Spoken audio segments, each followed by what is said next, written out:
meu time está melhor nesta temporada, irmãos. Apesar das más línguas, tem muita gente dizendo que o São Paulo já é o melhor de seu estado. É muita coisa. No entanto, no último fim de semana, algo saltou aos meus olhos. O São Paulo fez um brilhante primeiro tempo. Abriu 2-0 contra a Ponte Preta.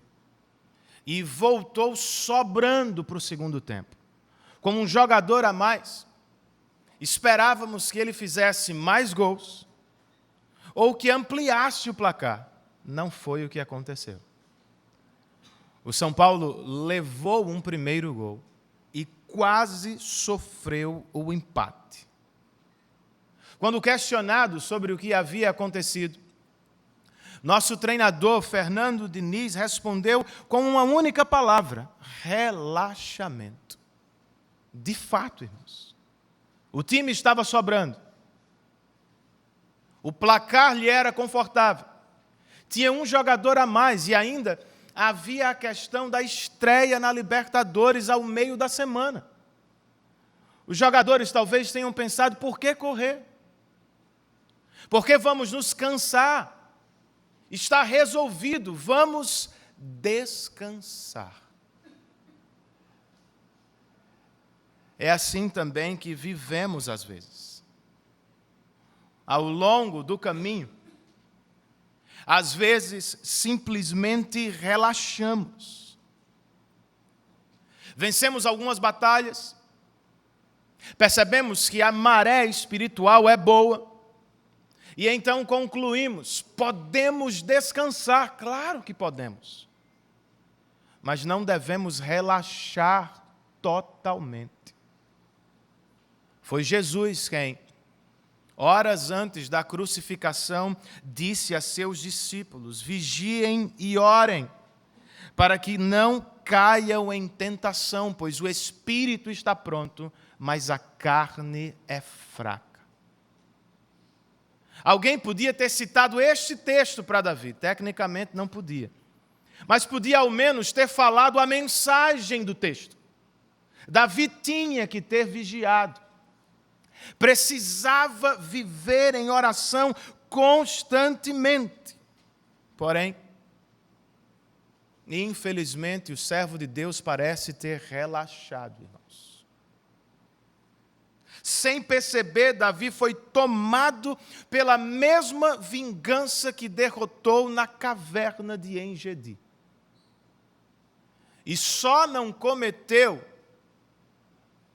realizou um estrago na casa de uma família israelita, porque o Senhor o impediu antes. Vivemos a mesma situação, queridos. Vencemos algumas batalhas, perdemos outras. Em algumas ocasiões conseguimos entregar a vingança nas mãos de Deus. Em outras, porém, não somos tão bem-sucedidos. Seguimos o coração, nos entregamos aos sentimentos pecaminosos, realizamos pecados. Louvado seja o Senhor. Vez por outra, Ele faz conosco o que fez com Davi aqui. Ele nos impede, nos restringe no caminho do pecado. É o que temos neste texto, irmãos. E é sobre o que vamos ouvir nesta manhã. Para começar, eu quero ler com vocês os 3 primeiros versos do capítulo 25. Primeiro livro de Samuel, capítulo 25, versos 1, 2 e 3, o texto inspirado registra o seguinte: Samuel morreu, e todo Israel se reuniu e o pranteou. E o sepultaram onde tinha vivido em Ramá. Depois Davi foi para o deserto de Maom. Certo homem de Maom, que tinha seus bens na cidade de Carmelo, era muito rico. Possuía 1.000 cabras e 3.000 ovelhas, as quais estavam sendo tosquiadas em Carmelo. Seu nome era Nabal, e o nome de sua mulher era Abigail, mulher inteligente e bonita. Mas seu marido, descendente de Calebe, era rude e mau. Vamos orar por este momento, queridos? Senhor Deus e Pai, nós confiamos nos méritos e feitos de Cristo para te adorar. E temos a certeza de que o Teu Espírito está entre nós para nos guiar e nos auxiliar. Concede-nos luz nas mentes, para entendermos o Teu texto, o Teu desígnio. E ajuda-nos, ó Deus, a praticar a Tua vontade para o louvor da Tua glória. Nós precisamos de Ti. E por isso oramos em nome de Jesus. Amém.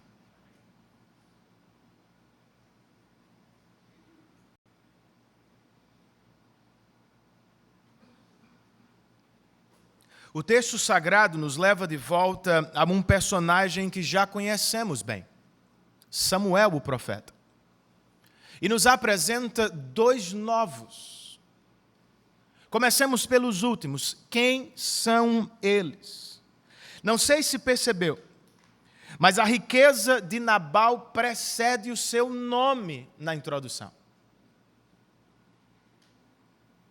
Por enquanto, é suficiente dizer o seguinte: ele era mesmo descendente do nobre e valente Calebe. Porém, ele mesmo era rude e mau. Em outras versões, os adjetivos são ainda piores. Elas o descrevem como um filho de Belial, ou um homem maligno no coração. Sua mulher, Abigail, em total contraste, nos é apresentada aqui como alguém inteligente e bonita, ou, segundo a revista e atualizada, sensata e formosa. Vamos ver por quê em breve, irmãos. Antes, precisamos pontuar a morte de Samuel. Digo pontuar porque foi o que o autor sagrado fez aqui. Ele não explicou a informação, não discorreu sobre ela, apenas a anunciou. Como se estivesse escrevendo uma manchete de jornal, ele disse: Samuel morreu. E todo Israel se reuniu e o pranteou. O importante é, Davi estava entre este todo o Israel que se reuniu para prantear Samuel? Muito provavelmente não, irmãos. A incansável perseguição de Saul o havia empurrado para bem longe de Ramá. E, obviamente, que se aparecesse no velório de Samuel, estaria correndo perigo. Mas como estaria o servo de Deus a esta altura da narrativa? Depois de vencer a vingança na caverna de En-Gedi, e depois de perder seu grande amigo e mentor, não sabemos ao certo. O que podemos dizer à luz deste texto é o seguinte, irmãos: não fosse o Senhor, Davi teria cometido um massacre na casa de Nabal e Abigail.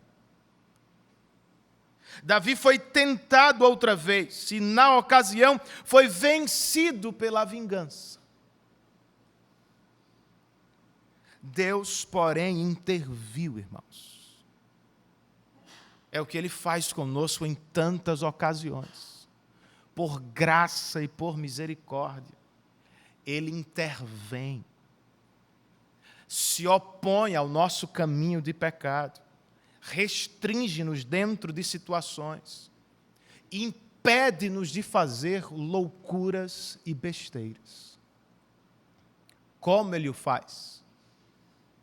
Aprendamos com a instrução deste capítulo das Escrituras.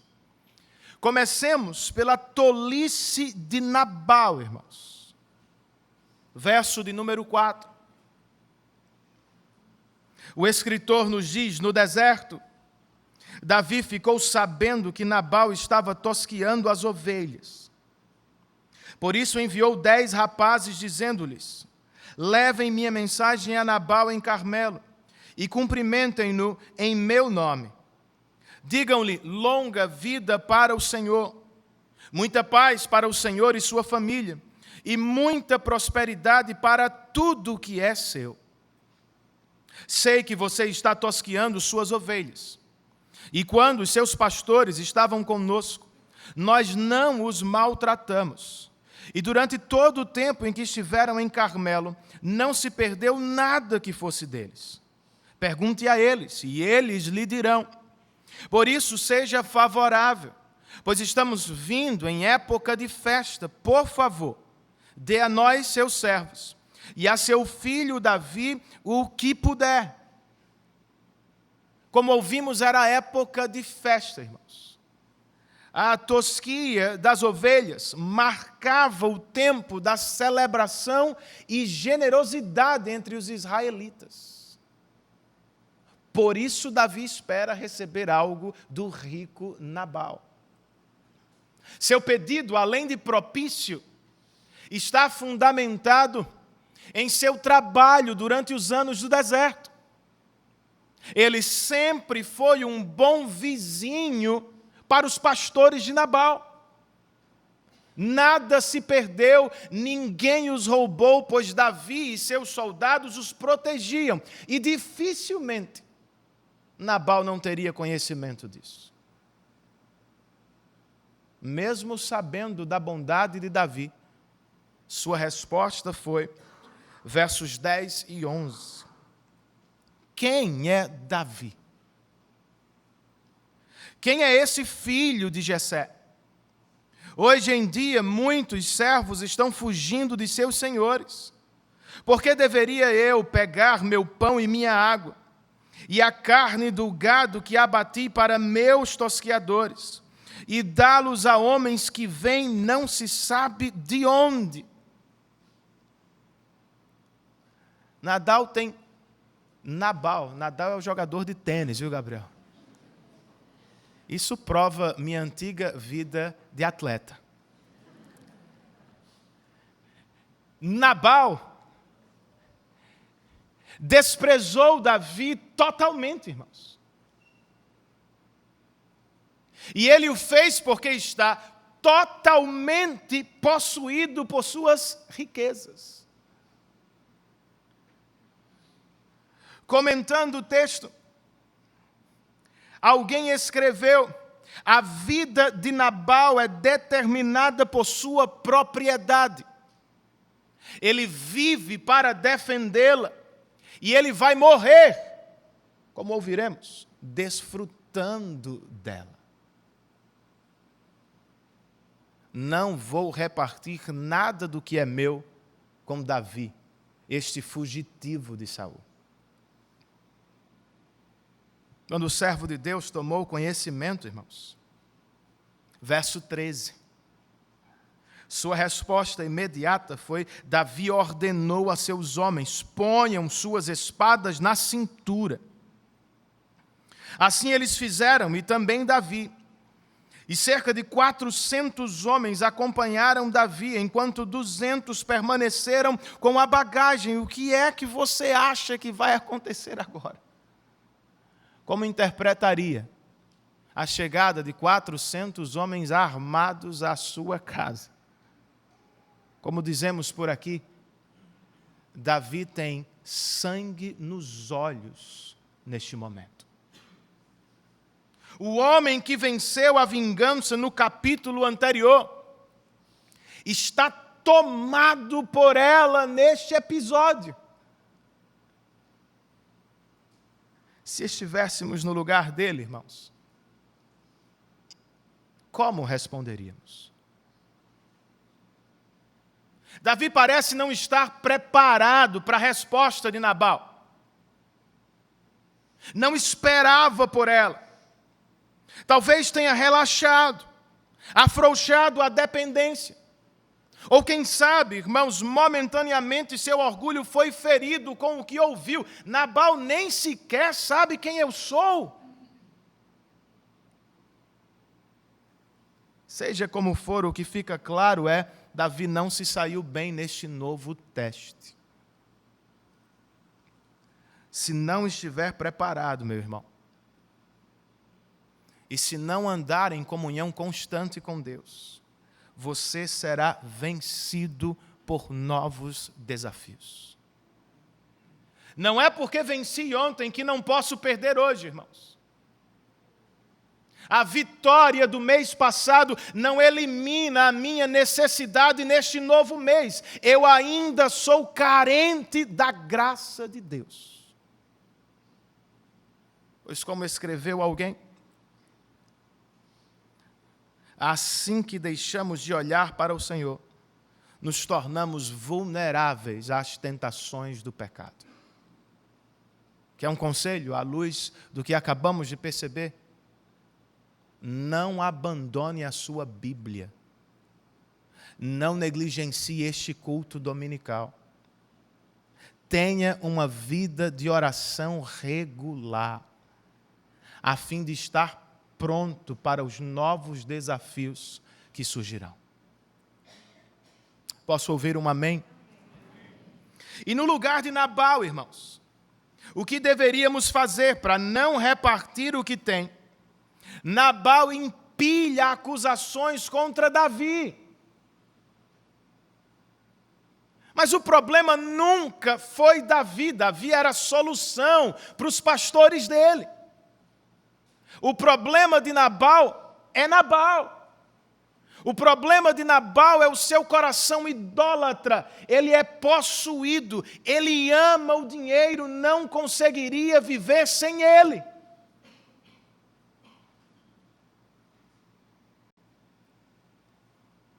Que esta não seja a nossa foto, irmãos. O nosso Deus não é o dinheiro. Quem cuida de você não é a propriedade. Nossa alegria última não vem das posses. Se é assim mesmo que você crê, dê provas disso sendo generoso com a obra de Deus. Em vez de reclamar da igreja que fala de recursos, ou de se entristecer com os missionários que precisam deles, coloque a mão no bolso, meu irmão, e dê provas de que você não é possuído pelas riquezas.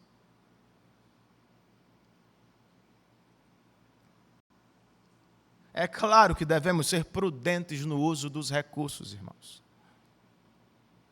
E eu tenho certeza que ninguém aqui processaria a nossa igreja como acontece em outros lugares, porque pedimos de maneira indevida a sua casa, o seu único carro.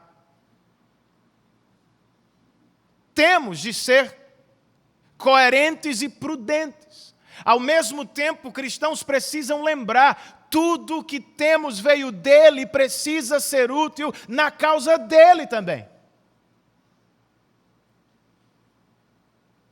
Se você é membro desta igreja, é dever seu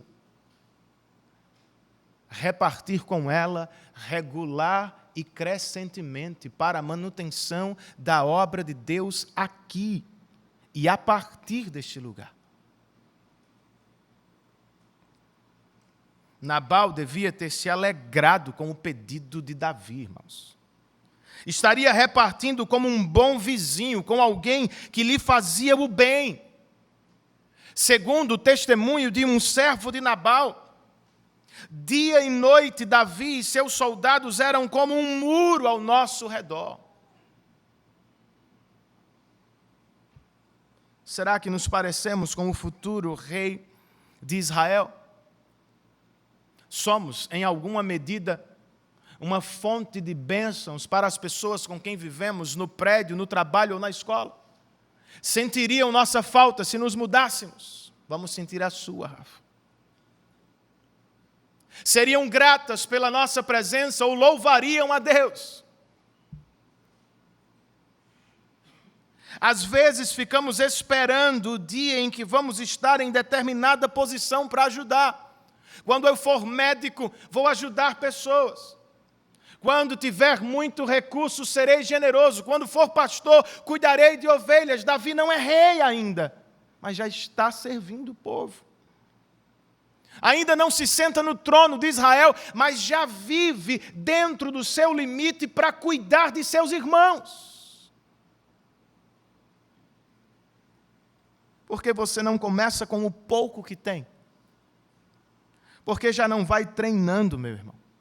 Seja onde for, na família, no trabalho ou na igreja, Deus espera que sejamos bons vizinhos para a glória dEle. Aqui está um exercício prático para a sua semana. Pense sobre isso. Em como tem sido, como vizinho, em como pode ser um melhor colega de trabalho, no que você poderia fazer para ajudar um irmão da sua igreja. Pense, anote, ore e depois vá e faça alguma coisa. Davi era um bom vizinho e Nabal foi um tolo por não atendê-lo. Depois de ouvir sobre a tolice do fazendeiro, vamos ouvir agora sobre a sabedoria de Abigail. Tudo começou como um servo que lhe relatou o que estava acontecendo. Depois de falar da tolice de Nabal e da bondade de Davi, este servo lhe pediu no verso de número 17, agora, leve isso em consideração e veja o que a senhora pode fazer, pois a destruição paira sobre o nosso Senhor e sobre toda a sua família. Ele é um homem tão mau que ninguém consegue conversar com ele. Abigail concordava com seu servo. E por isso não se deu o trabalho de tentar. Sabendo que a destruição estava a caminho, ela agiu prontamente, irmãos. Carregou os jumentos com muitos recursos e os enviou antes dela, tentando amenizar a situação com Davi. Quando finalmente Abigail viu Davi, verso de número 23, ela desceu depressa do jumento e prostrou-se perante Davi, rosto em terra. Ela caiu a seus pés e disse, para ganhar tempo, vamos recortar esta longa e sábia fala de Abigail. Versos 24 e 25. Meu Senhor, a culpa é toda minha. Verso 25. Meu Senhor, não des atenção àquele homem mau, Nabal. Ele é mesmo insensato, conforme o significado do seu nome. E a insensatez o acompanha. Contudo, eu, tua serva, não vi os rapazes que meu Senhor enviou. Agora, verso 26. Meu Senhor, juro pelo nome do Senhor e por tua vida, que foi o Senhor que te impediu de derramar sangue e de te vingares com tuas próprias mãos. Verso 28. Esquece, eu te suplico, a ofensa de tua serva, pois o Senhor certamente fará um reino duradouro para ti, que travas os combates do Senhor. Verso 30. Quando o Senhor tiver feito a meu Senhor todo o bem que prometeu, e te tiver nomeado líder sobre Israel, meu Senhor não terá no coração o peso de ter derramado sangue desnecessariamente, nem de ter feito justiça com tuas próprias mãos. E quando o Senhor tiver abençoado a ti, lembra-te de tua serva. O que chamou sua atenção ao ouvir Abigail? Vou lhe dizer o que chamou a minha, irmãos. Primeiro, de maneira humilde, esta mulher assumiu a culpa de seu esposo. Meu senhor Davi, a culpa é toda minha. Em segundo lugar, diferentemente de seu marido, ela reconheceu Davi como o futuro rei de Israel. Certamente, Deus vai nomeá-lo líder deste povo. Por fim, irmãos, ela se colocou entre Davi e seu pecado, apresentando-se como um instrumento de Deus. Meu senhor Davi, foi Deus quem me enviou a você para impedi-lo de fazer justiça, vingança com as próprias mãos. Esta mulher estava apelando à fé de Davi. Era como se estivesse dizendo: Davi, continue crendo no que você pregou na caverna. Você disse lá: a vingança pertence a Deus. Continue acreditando em sua teologia. E agora, irmãos, qual será a resposta de Davi, o homem que está tomado no coração por vingança? O texto nos diz que, sem perder tempo, verso 32, Davi disse a Abigail: bendito seja o Senhor, o Deus de Israel, que hoje a enviou ao meu encontro. Seja você abençoada pelo seu bom senso, e por evitar que hoje eu derrame sangue e me vingue com as minhas próprias mãos. De outro modo, juro pelo nome do Senhor, o Deus de Israel, que evitou que eu lhe fizesse mal, que, se você não tivesse vindo depressa encontrar-me, nenhum só do sexo masculino pertencente a Nabal teria sido deixado vivo ao romper do dia. Foi por pouco, irmãos. Alguém poderia dizer: foi por Abigail.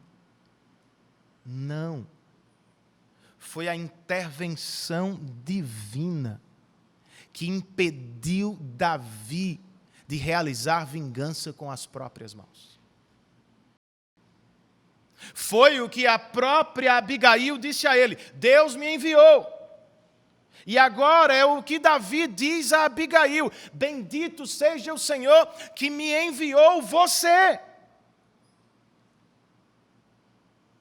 Imediatamente ele responde à intervenção graciosa de Deus com louvor: bendito seja o Senhor, e abandona o caminho de seu pecado.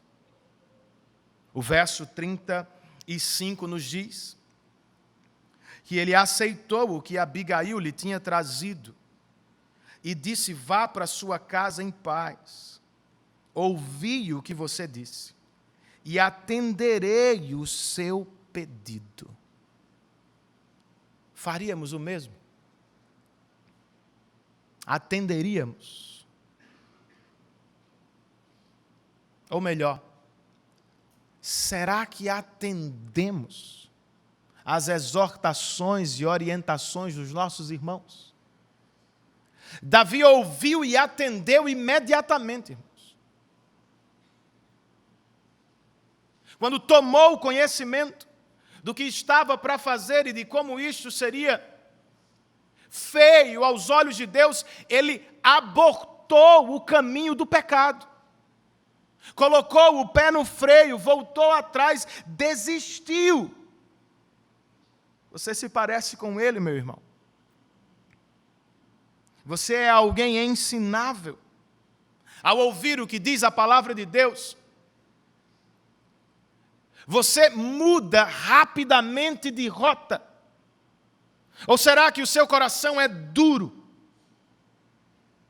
Leva dias, semanas, meses para ouvir e acatar o conselho da palavra de Deus.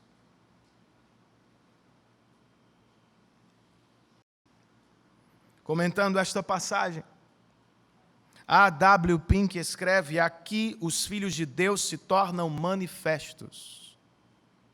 Eles são tratáveis, abertos ao diálogo e prontos a reconhecer seus pecados.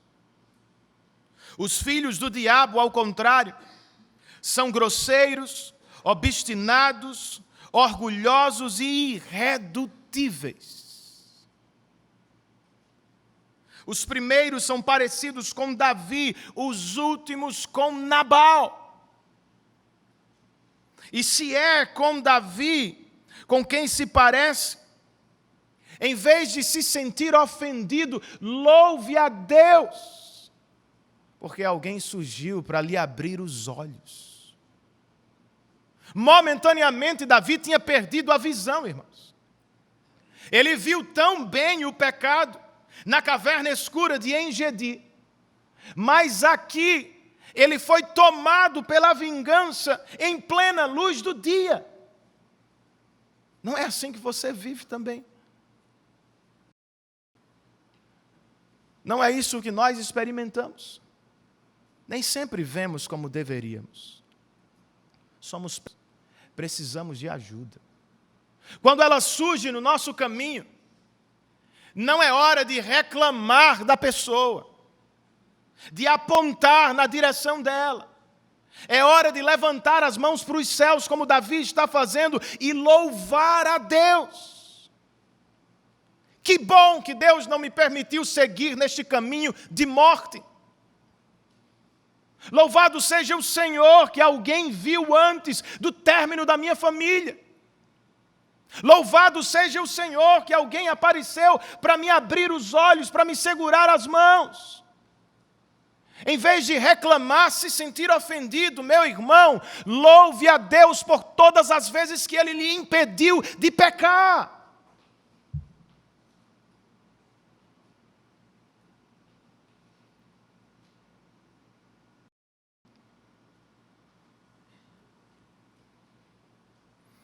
Agora, e se estamos na posição de Abigail, queridos? Como ajudamos alguém que luta contra a ira?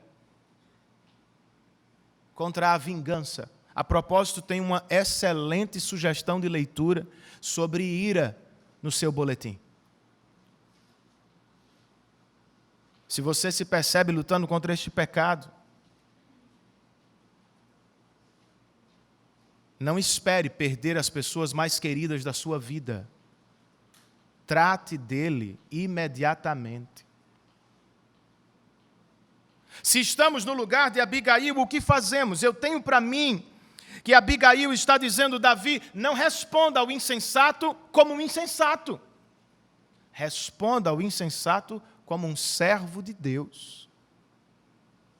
Você não é Deus, Davi. Você não deve fazer justiça, vingança com as próprias mãos. Mas lembre-se, você tem e teme a Deus.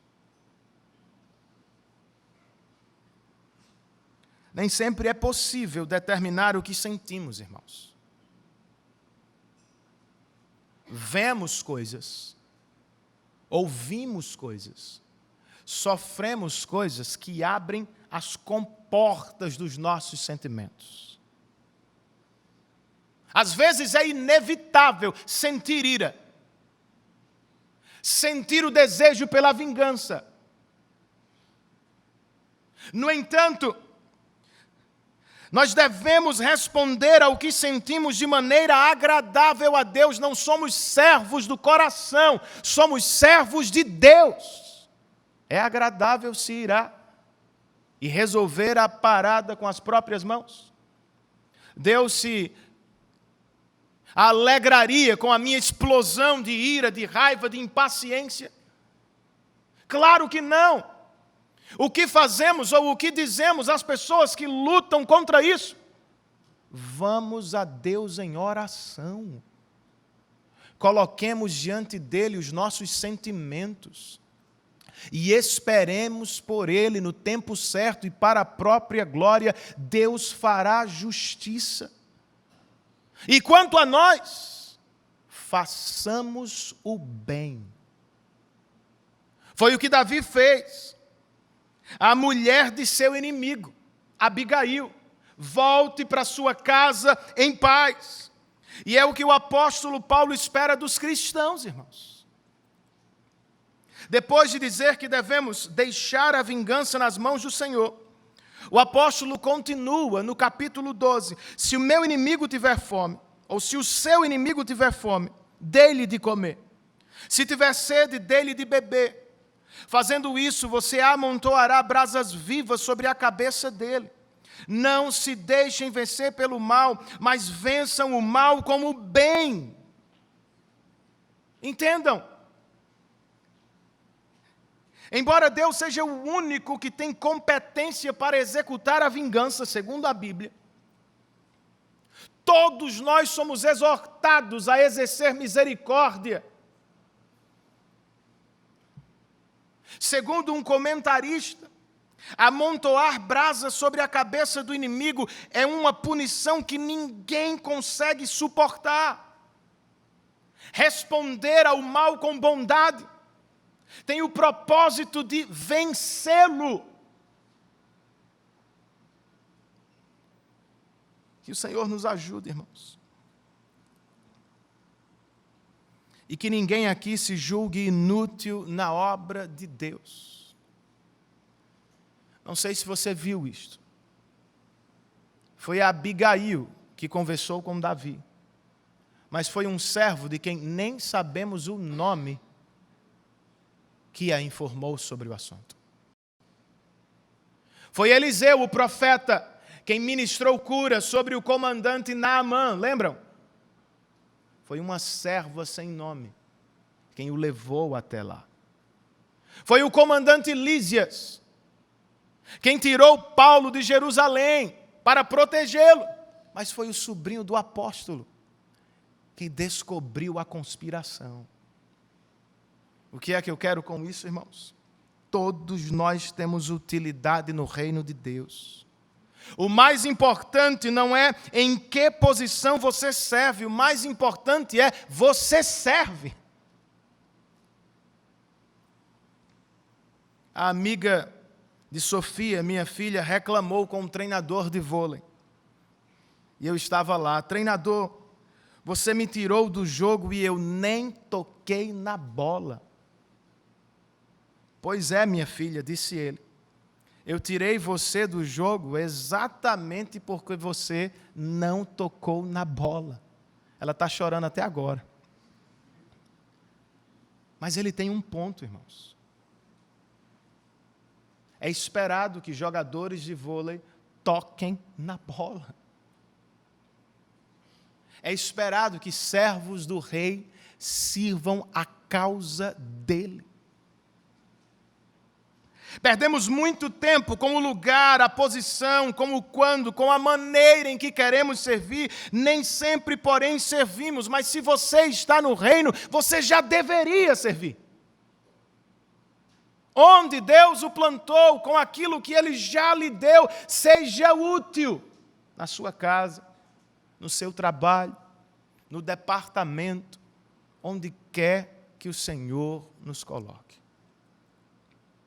Davi estava servindo, Abigail e seu servo também estavam. E o Senhor, irmãos, o que o Senhor estava fazendo nisto tudo? Eu, Senhor, estou morrendo de calor. Está muito quente aí embaixo? Rodrigo, me ajuda, Rodrigo, por favor. Vejamos, irmãos, para terminar, o que eu chamei de a retribuição do Senhor.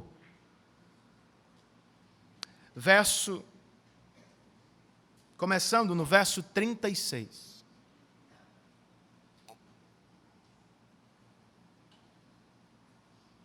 O texto nos diz: quando Abigail retornou a Nabal,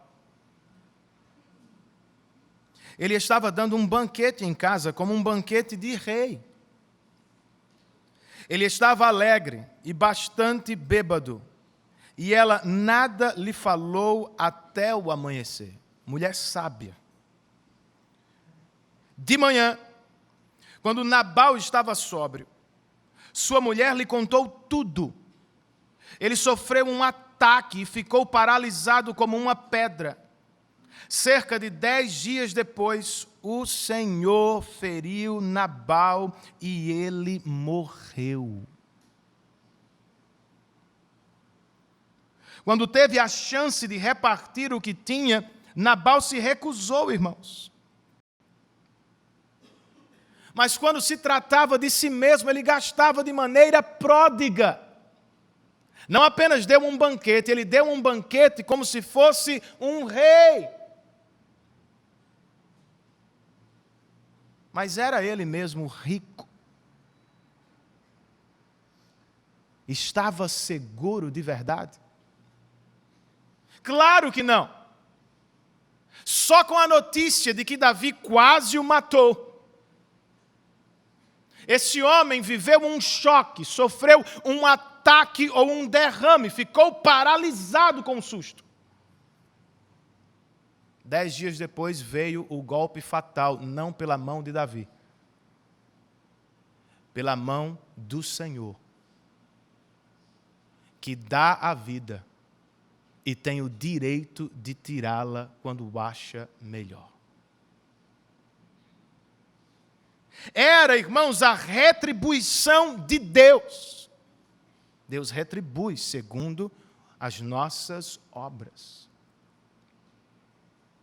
E ninguém aparentemente pranteou por este homem como fizeram por Samuel.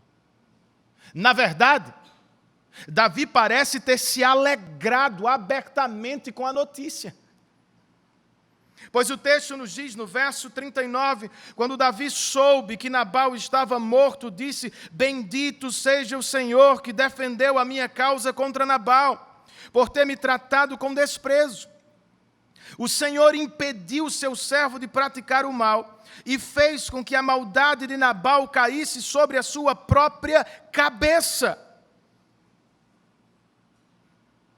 Davi não debochou de Nabal. Não fez brincadeiras de mau gosto com a situação. Ainda assim, o servo de Deus se alegrou no Senhor. O Senhor lhe impediu de pecar e fazer vingança com as próprias mãos. Mas por ele, o Senhor também fez vingança, retribuiu Nabal segundo os seus feitos. E Nabal não é o único que ganha alguma coisa de Deus no texto. Abigail, a sábia, recebeu uma nova vida. E Davi, o ungido do Senhor, uma nova esposa. Ainda no verso 39, o autor sagrado nos diz que Davi enviou uma mensagem a Abigail pedindo-lhe que se tornasse sua mulher. E ao ouvir a mensagem, verso 41, ela se levantou, inclinou-se, rosto em terra, e disse: aqui está a sua serva, pronta para servi-los e lavar os pés dos servos de meu senhor. Abigail logo montou num jumento, acompanhada por suas 5 servas, e foi com os mensageiros de Davi, e tornou-se sua mulher. Davi também casou-se com Ainoã, de Jezreel, e as 2 foram suas mulheres. Saul, porém, tinha dado sua filha Mical, mulher de Davi, a Paltiel, filho de Laís de Galim. A informação sobre Ainoã parece manchar a beleza da ocasião, irmãos. Mas não devemos nos precipitar. Por um lado, é claro que precisamos dizer, poligamia nunca foi a intenção, o propósito de Deus para o casamento. A propósito, isso aqui vai causar inúmeros danos a Davi e sua família. Ainda assim, eu preciso ser justo com o texto e com o autor do texto. Este não é o ponto dele. O destaque dele é outro. Ele não está aqui aprovando o que aconteceu. Ele é um narrador. Ele está narrando o que aconteceu. O que quer dizer, ou o que quer destacar é o seguinte: Saul, pensando em afligir o coração de seu inimigo, tomou a mulher de Davi e a entregou a outro homem.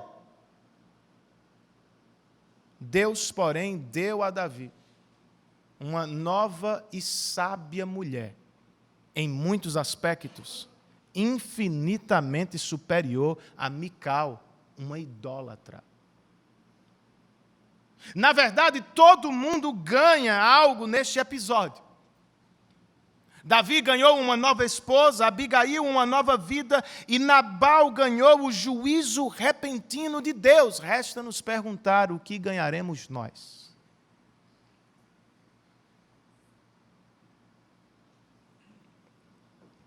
Se você tem sofrido nas mãos dos homens, como Davi ou como Abigail,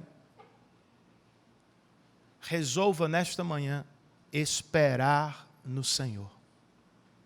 Davi sofreu nas mãos de Saul, Abigail nas mãos de Nabal, um homem mau. Os 2, porém, esperaram em Deus e foram recompensados. Escute as palavras do próprio Davi.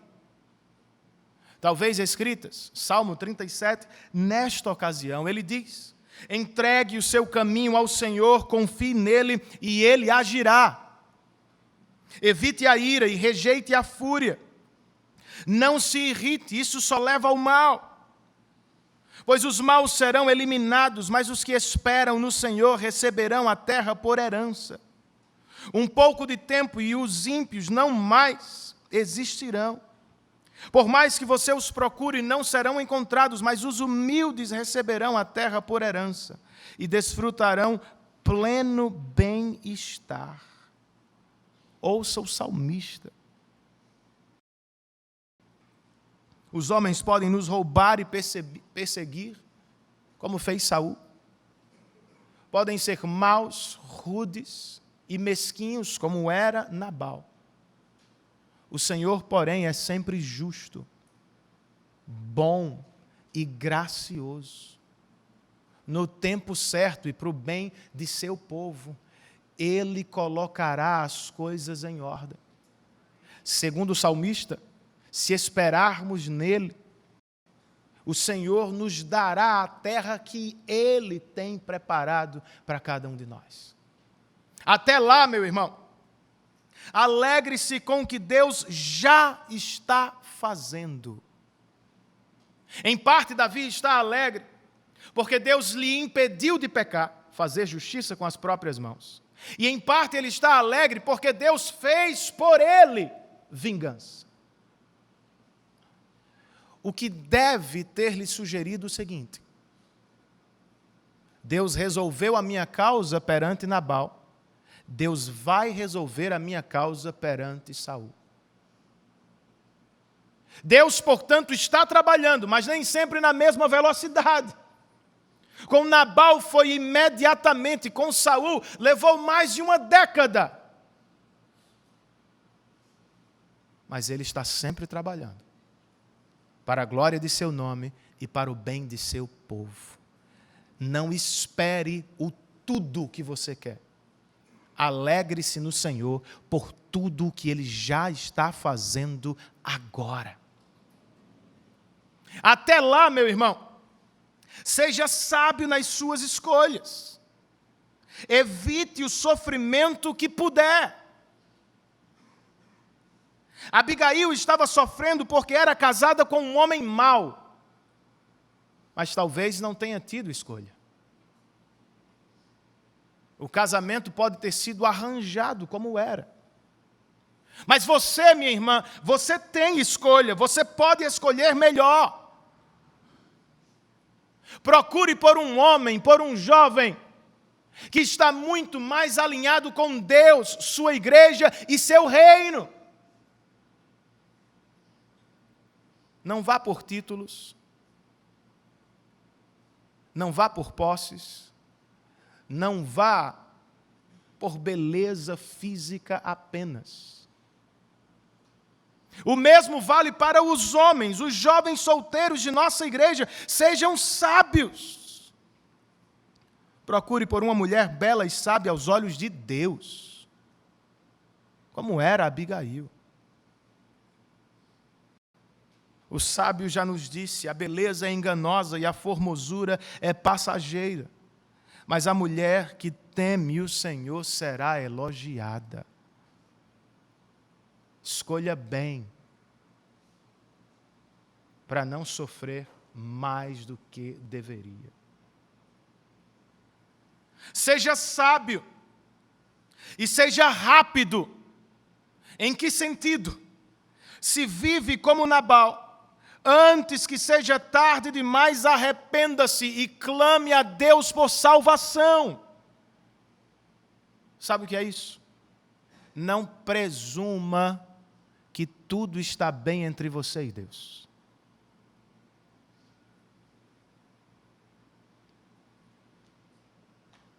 Não confie nas riquezas que adquiriu. Não espere somente das alegrias passageiras das festas e do vinho. Lembre-se, o texto de Hebreus capítulo 9 nos diz que depois da morte todos seguiremos para o juízo. E não imagine que sempre haverá uma nova chance. Que você vai sempre ter tempo para se arrepender, meu irmão. O juízo de Deus pode visitar sua casa durante a semana. O juízo de Deus pode tocar seu coração ainda neste dia.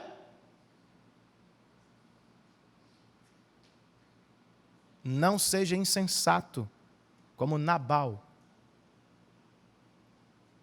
Seja sábio como Abigail. Ela não apenas foi sábia porque intercedeu por sua família, ou porque aconselhou o futuro rei de Israel. Ela foi sábia porque, ao ouvir o convite de Davi, ela se levantou e prontamente atendeu. O convite de Davi para Abigail significava nova vida. O convite do Evangelho para você significa vida eterna. Abigail se levantou e foi porque confiava nas promessas de Deus para Davi. Deus prometeu e vai fazê-lo rei de Israel. Eu quero estar com ele. Se o Espírito estiver falando ao seu coração, levante-se aqui dentro e venha ao Senhor confiando no poder dele. Seus pecados são muitos, mas ele é poderoso para salvá-lo de todos. Como ele o fez, Renan? Ele entregou o seu Filho amado para salvar-nos da condenação do pecado, irmãos. Era a vida do rei pela vida dos súditos. Não importa, então, o que você fez ou o que deixou de fazer, o que está em jogo para a sua salvação é o que Deus fez. Nosso Evangelho, o Evangelho dos apóstolos, o Evangelho de Cristo, não é o Evangelho das nossas obras, da nossa bondade. O Evangelho da Bíblia é o Evangelho de Deus. A boa notícia não é o que você faz, a boa notícia é o que Deus fez por você para salvá-lo. Se estiver ouvindo o convite do Espírito, não resista. Atenda. Receba salvação para a glória de Deus e a alegria eterna do seu coração. Voltando ao início, irmãos.